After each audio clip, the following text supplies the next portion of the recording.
Hey, to you future ALTs out there, I was on the JET program for 5 years, and now I'm an English teacher at a private school, and we've had ALTs for a few years, and we want to have ALTs for many more.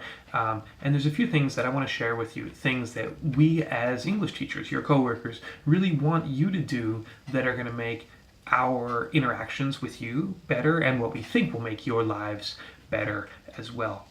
And these are things that are not classroom related. These are general being an assistant teacher in Japan issues. So the first thing is show up to work on time. You got to show up to work on time every day. And if you're late, you need to call the school. Tell them you're going to be late. Try not to be late. Certainly don't be late very often. If you're late on a regular basis, that means you're doing something wrong. You need to leave your house earlier, or you need to live closer to school, or find a different way to get to school. And use your vacation days. Absolutely use your vacation days. And if you're sick, call in and say you're sick and go to the doctor. But don't call in sick when you're not. Don't call in sick just to get an extra day on the end of vacation. That's just no good. The teachers are not police. We're never going to investigate, but we can kind of guess when people are likely to be slacking because they want to extend vacation, or they're just feeling lazy. And we don't like that at all, and that's not so good. The second thing is try to be reasonably friendly. Of course, you're not going to feel great all the time, and you don't want to be totally, trying to force yourself to be happy when you're not. But on the other hand, one of your main jobs is communication, especially speaking and listening, trying to talk to people, trying to talk to students and other teachers. And if you can be generally reasonably happy and interested in communicating with them, that's going to go a long ways.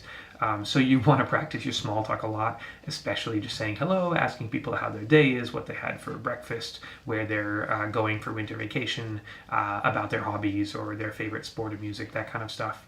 And if you can try to look reasonably friendly and relaxed and cheerful and willing to talk with people, it's going to go a long ways. That's 90% of your job right there, just helping to create an atmosphere where people would like to speak to you and like to listen to what you have to say. And on the same line, try to talk to your Japanese coworkers. There's a risk at our school. We have 3 native English teachers plus our ALT, and we have several Japanese English teachers who have amazingly good English. So you could reasonably go through most of your day without ever speaking Japanese if you were an ALT at my school. But don't do that. First, it's a waste of your time to come to Japan and only speak English, in my opinion. Probably you're interested in Japan, and I hope you're interested in the Japanese language. It's going to help you in your life if you have more Japanese. It's also going to give you more independence, because a lot of what happens in the staff room is only written in Japanese and said in Japanese. And if you're asking someone to translate for you all the time, well, of course, I'll be happy to translate for you in my free time, but if I'm not there, I can't, and I have other stuff to do as well, so I certainly can't be translating tons of important information for you every day for weeks or months on end. And even if I could, it's slow. There's a delay, that lag time between when it was said in Japanese and when you get a translation. So you want to learn to get as much information in Japanese as possible. Of course, if you're a beginner, that's natural that you're going to ask for a lot of help, and by all means do so. That's just fine. There's no problem with that. And then the other thing is that there's some really cool Japanese teachers on staff who don't speak English or only speak a little, and probably you're a pretty interesting person in many different ways. And if you can share your interestingness and your hobbies and interests with the other staff members and then learn more about them, that's a great way to make friends. And there's just some really cool people out there, and the more you can interact with really cool people, the more interesting your life is. The last thing is try to be as flexible as possible.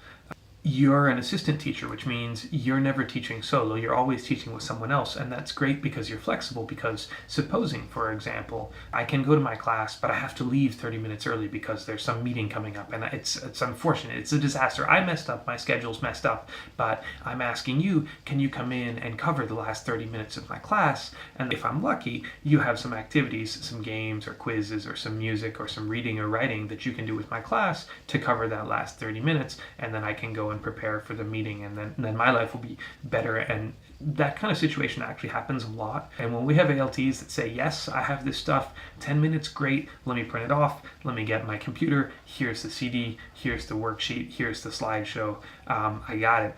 That's just great. We just love that. So when you start getting into lesson prep, try to always have some backup activities or backup games that can fill 5 minutes and 10 minutes and 20 minutes, and just keep those on your computer or in your desk lying around. you can totally help out the other teachers, and we'll just really enjoy working with you. And then, of course, that'll give you more and more to do as a teacher. And as you get more experience, we'll be able to give you more teaching responsibilities, and your flexibility is just going to be a huge asset to everyone. So those are some things that you can do. By far the most important thing is be at work on time. And then the second most important thing is try to be reasonably friendly and talk to lots of people.